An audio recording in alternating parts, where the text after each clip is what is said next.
Hi guys! Welcome back to Buhay Call Center Agent channel. So guys, for today's video, we will be talking about soup call. Ako po ay isang SME and lagi po ako nakaka-receive ng mga soup calls.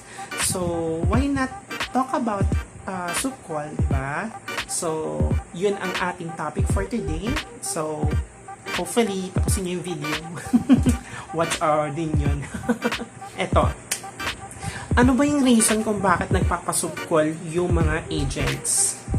Una, for me para sa akin lang, naghahanap sila ng manager kasi gusto nilang immediate resolution. Kasi feeling nila, mas maraming magagawa yung manager na ma-resolve ang concern nila. And feeling nila mas efficient at mas mabilis.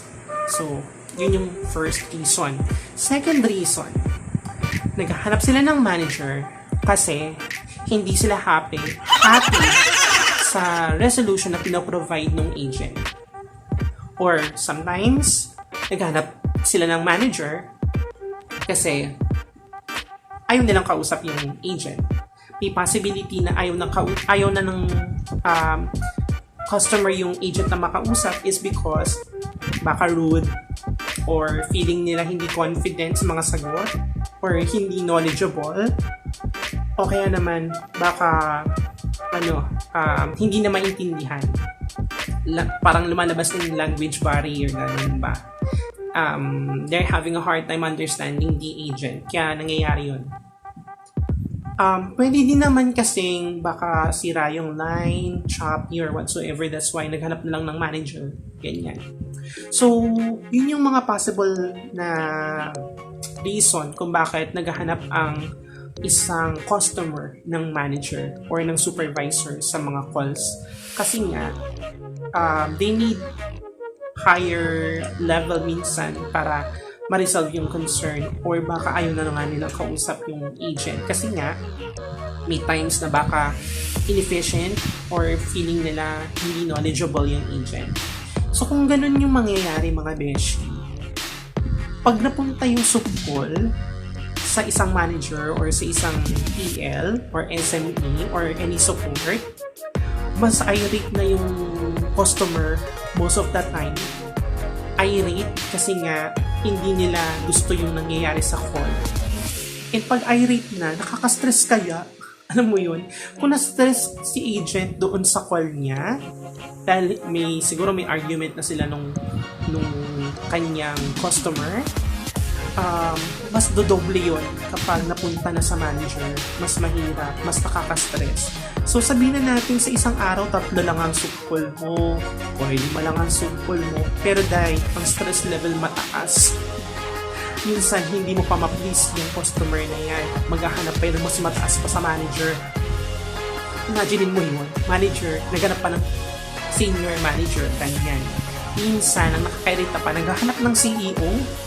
Hindi ba nila alam na ang CEO hindi nagtitik ng calls? One time talaga may nasabihan akong customer na ganyan. Unfortunately, the CEO does not take in calls, so I will not be able to transfer to the CEO. So yun. Yung mga ganong instances mga beshi, hindi mo minsan maintindihan yung mga customer mo. Pero pasensya na lang talaga. Dumarating din ako sa point minsan na pati-trigger ako. Lalo na kapag pinipersonal ako nung customer. Pero ayaw nating matanggal. So, iwasan natin ang rudeness. Kasi pag narinig ng QA na rude ka sa call, terminable siya. And I don't want that to happen. Ayoko matanggal. Lalo ngayon COVID-19 guys. Mahirap maghanap ng trabaho. So, kung ayaw mo mawala yung trabaho mo, gusto mong i-keep, lalo ngayon may pandemic, magpakabait tayo sa call. And galingan nyo. Sa mga agents naman, do your part din. As much as possible, i-try ninyo magbasa ng knowledge base. Check muna kayo ng knowledge base. Lagi kayong mag-check. Kung kailangan nyo pa ng extension, ng time, sa call ninyo, put the customer on hold. mas maganda na maging tapat na lang kayo kaysa magmamano kayo. Mamaya kasi wrong information. Maghanap na yun ng manager next time. Kasi mali yung sinabi mo. Diba? Wala nang tiwala sa agent. Madadamay pa yung iba. So kapag nadamay yung ibang agent, let's say nag-callback siya, bagsak yung FCR, tapos tatawag, baka mag-detractor pa yun, di ba? So, i-try po natin na i-master yung knowledge. Kasi kapag na-master mo na yung knowledge ng account ninyo, yung process and policies, okay. Kasi knowledgeable ka. And kapag alam mo yung ginagawa mo, maririnig yun ng customer mo. Hindi ka magkakaroon ng problema. Magkaroon ka man ng soup call, malamang hindi na yun regarding sa knowledge mo. Malamang regarding na yun sa grammar mo or baka sa accent mo, hindi ka naintindihan ng customer. Mayroon pong posibilidad na gano'n ang mangyari. Pero napapractice naman yan, lalo kung tatagal ka sa account mo. Let's say may American accent, ganyan. In the long run, ma-adapt mo yan. Medyo mamimimic mo na yung American accent. And kapag nangyari yon, mas madali na intindihin ka ng mga customer. So, it takes time. Be patient lang and i-practice mo din. Kasi kailangan mo ring mag-effort para naman hindi magpasukol yung customer mo dahil nga hindi ka nila naintindihan. Yun lang naman ang mga bagay na alam ko na pwedeng mag-lead ang call into a soup call. And kung kaya natin i-prevent yun, mas maganda. Kasi paano, like me, SME ako, marami din akong sinusupport. Kung magsusupport kasi ako, hindi ko masusupport yung iba na nag-a-ask ng question. Paano kung isa lang ang available na support at wala nang ibang manager or wala nang ibang TL na pwedeng mag-accommodate ng support ng iba or tanong, diba?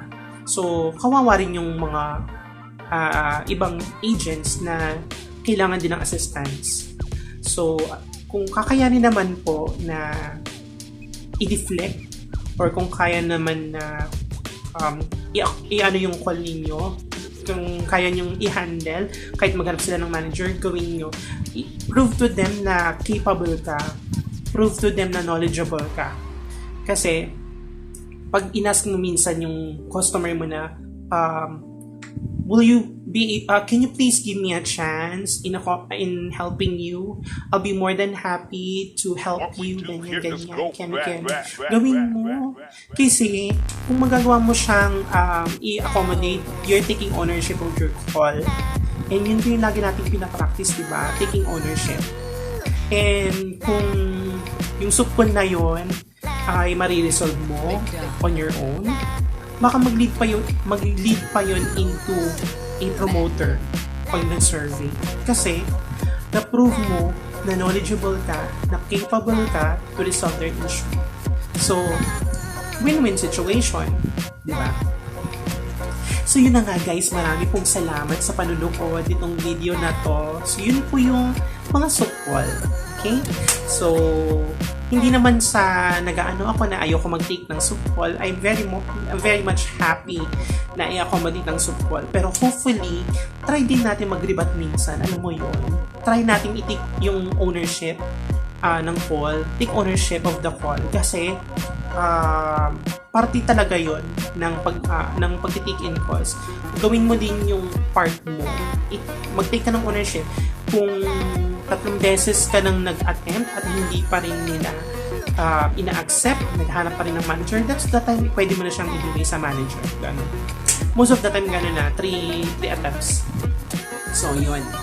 So, guys, sana may napulot kayong information sa aking pong video. Baka naman pwede kayo mag-like, comment, and subscribe.